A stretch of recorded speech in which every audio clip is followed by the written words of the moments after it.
Hi everybody, it's Carrie Ann with Stampin' on the Bright Side. Moving my bar stool out of the way, sorry. We're going to make a cute little 3D, it's not really a 3D project, it's just not a card. So Thursday 3D is kind of a little cheater project, but it's super easy and I love it. So this paper is not available, but you can do this with any paper. This was a paper pack and it was called, hang on a second. That's not what it was called. It was called Gingham Gala, and it went with the butterflies.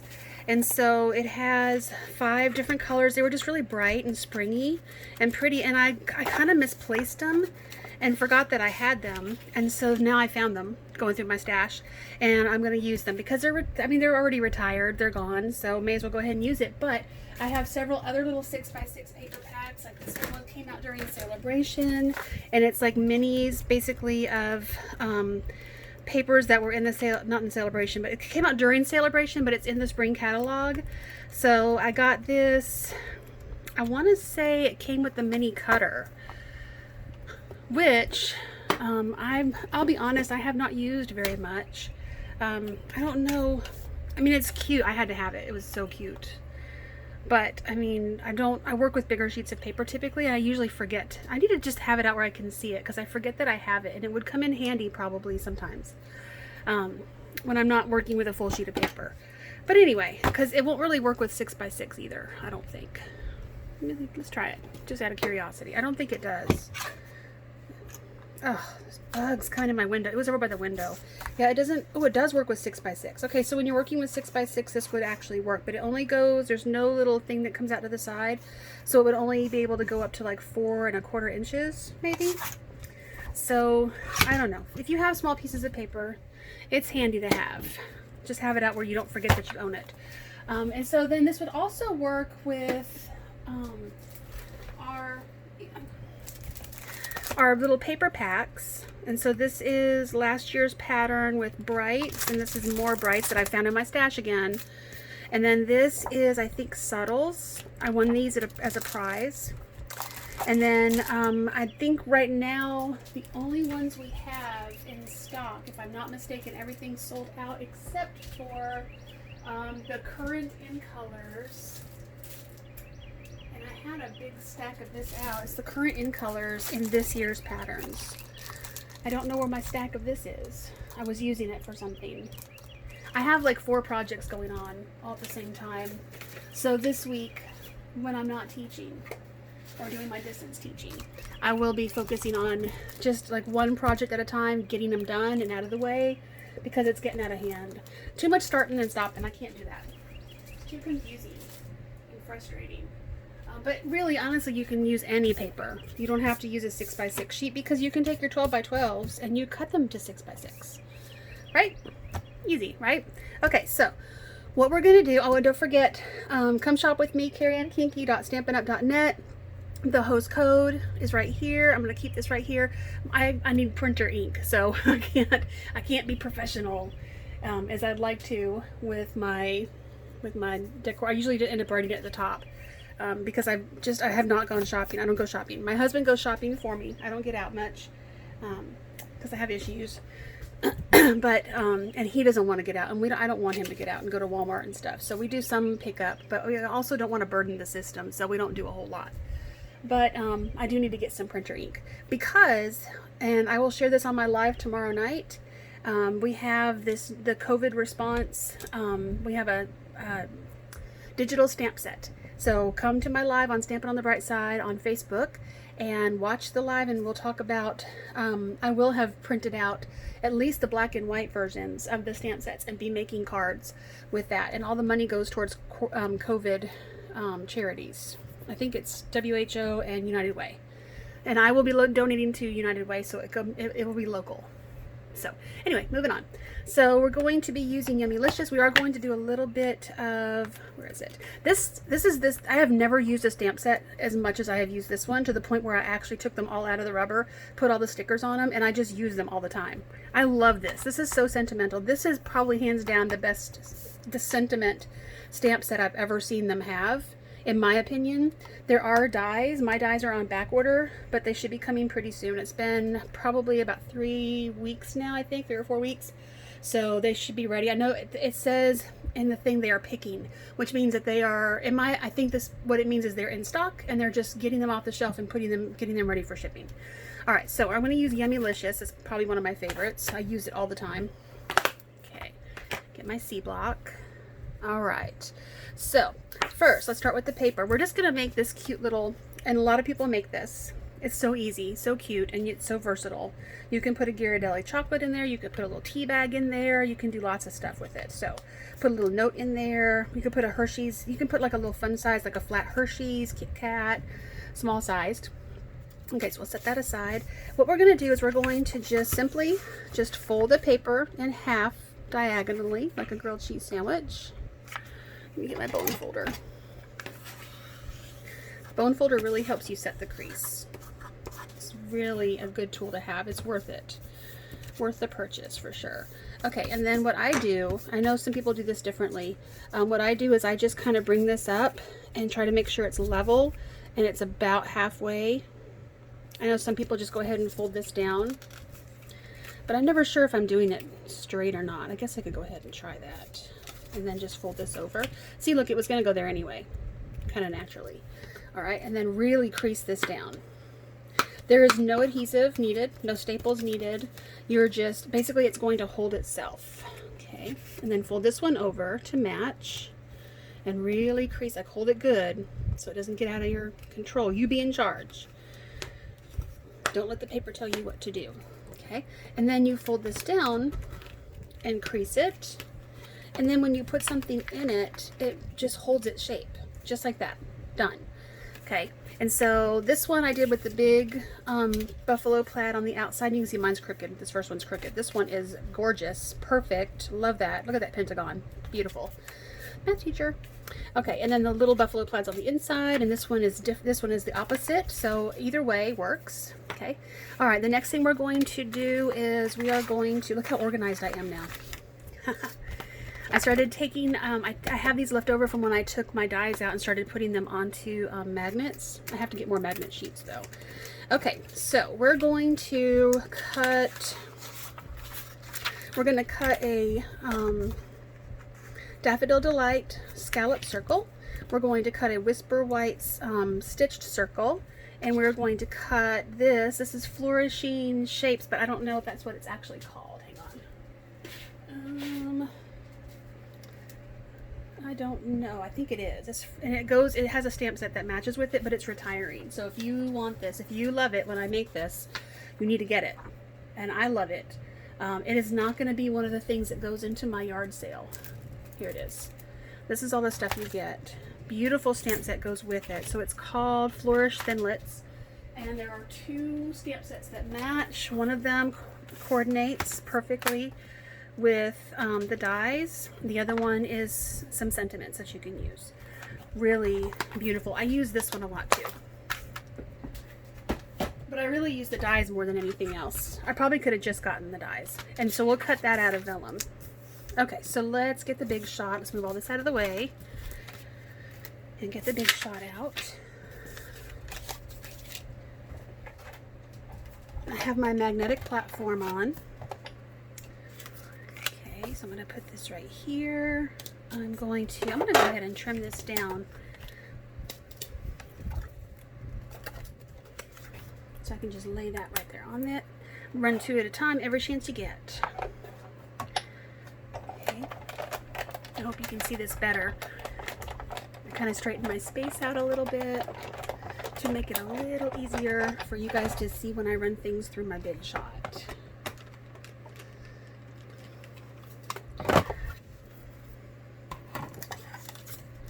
Alright, so cute little stitch circle, cute little scallop.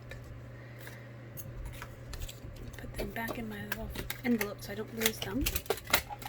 And these scraps can just get put away. Where the scraps go.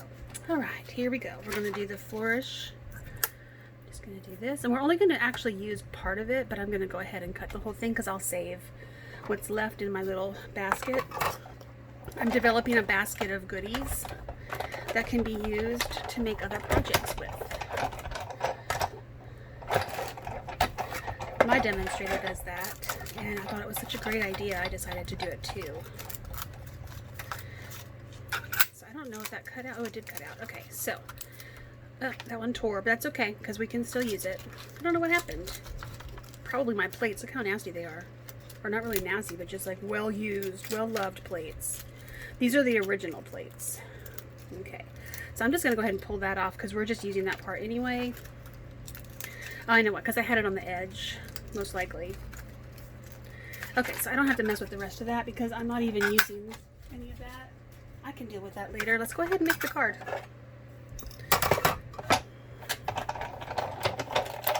Alright, we need to poke the little spaces out. So I'm going to use my Take Your Pick tool. And if they didn't cut all the way out, I may have to run that through again. But it looks like they did. They did okay. I don't know what happened. I guess because I'm on camera. That seems to be the thing. So, like, everything works for the sample. Pretty much. Almost perfectly. I didn't fold that paper very well.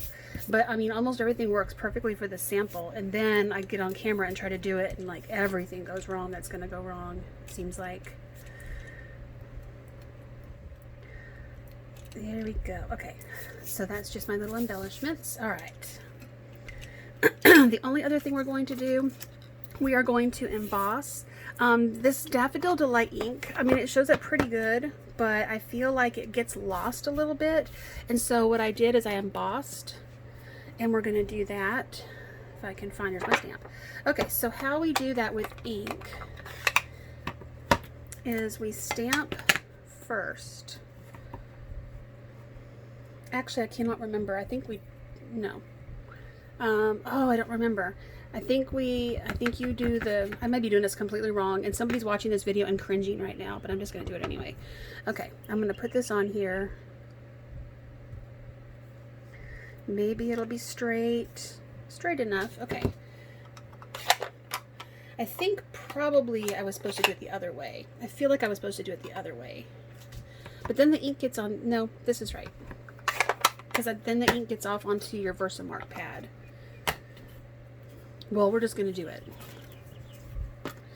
Alright, I'm going to put, I didn't use my embossing buddy like I was supposed to. So we'll see what happens. But it's clear.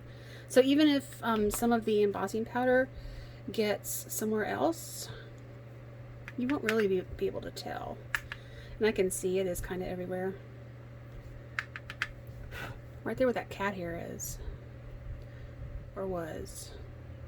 But like I said, it's clear, so I think it'll be fine. I don't have my brush. Oh well, that's fine. It'll still work. Do I have the plug in? I must have the plug in. Okay, well, I'll take care of that in a few minutes then. Because we want to go ahead and emboss. Alright, so here is my embossing tool. And I usually just use a pair of scissors. Okay, it takes a little bit of time to start with. Once it gets going, it really, like, it doesn't take very long after that. You're just looking for it to change color, kind of, or texture. I don't know if you can see that. Let me zoom in a little bit. Yeah, you can really see it working now. It gets shiny. So I can see a lot of shiny happening.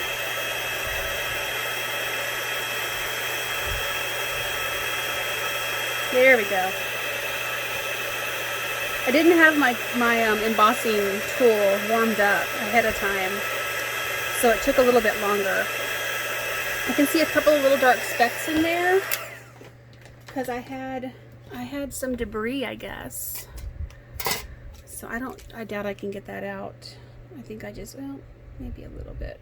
I don't know what that is, but it's just like little specks of debris. Probably because I have my window open, so dust is flying in and stuff. But it could have just been, honestly, that could have been like black glitter from a previous project. Because I don't really clean my tray out like I should. Okay, so that's fine. It worked out good. So we're going to adhere that to this Daffodil Delight scallop.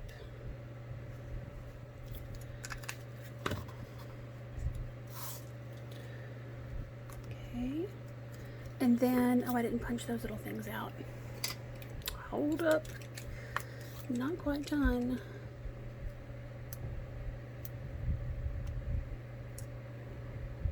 Okay, I still can't believe that tore. Normally, it just comes out in one big, beautiful piece perfectly. No issues whatsoever. It's on my mind. Okay, and then what I'm just going to do is like glue dot. Have it peeking out here, and then have it peeking out over here. So we'll just put some glue dots down. Or just glue dot, just pick it up on this. I mean, it doesn't really matter too much. Oh, I should have done it this way. Okay, let's do one on the leaf. Okay. So let me get it on camera. And get me off camera. Okay, so right there's good, I think. And I want this one to kind of peek out like that, so I just want one on this leaf here. And then we're going to use dimensionals, and that'll help the rest of it stay down. It's not going to be like flimsy or anything. It's going to be fine. Okay, so that can go right there. And then, like I said, we'll use dimensionals to adhere this to the actual little treat baggie.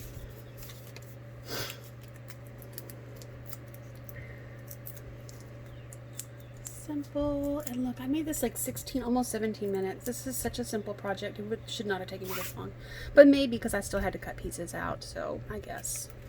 All right, and then I'm just going to use a pearl to embellish. This is our basic pearls. This is actually an old pack that I found in my stash. I found a lot of stuff in my stash, so I'm trying to use that up first. So they don't come like this anymore. They come in the different sizes. These are just medium ones, but they're stuck together in a row. We usually cut those apart and use them singly anyway. So let me get one that's still stuck on the glue dot. And then we have the tiny, so we still have all these sizes. I'm just going to put that right there. I did, to start with, use two, one on each side, but to me it was too much. So I pulled it right back off again. It did not look right at all. I think just the one, but you can put it on the top or the bottom. If you do like having two, put two. It's your project. You can make it however you want. I just didn't prefer it myself. Okay, so there we go. So here is a tea. I drink Tezo Calm Chamomile tea to help me sleep at night. And like I said, I think I would do like a little honey straw or a little pack of honey. You could do little spoons. I saw that on a YouTube video. You could also do Ghirardelli chocolate. For this color, I think the caramel would match. So I had this huge box, this huge bag. I don't even know how many was in here. How many was in here? This is 16, so 32 of them were in here at the beginning of the quarantine time. And there are 5 left, and I haven't given them to anybody. Just saying. And I'm just not even sorry. All right, so you would use a different color, but this is how they fit. It is perfect. It's just perfect. You can use whatever, flavors. You don't have to have, it doesn't have to match. But if you did want it to match, caramel would probably work the best for that. All right, so that's our project today. Don't forget to visit me on Facebook, Stampin' on the Bright Side. That is also the name of my blog, stampinonthebrightside.blogspot.com. And then shop with me, carrieannkinky.stampinup.net. And thank you for coming. Had a great time. Bye.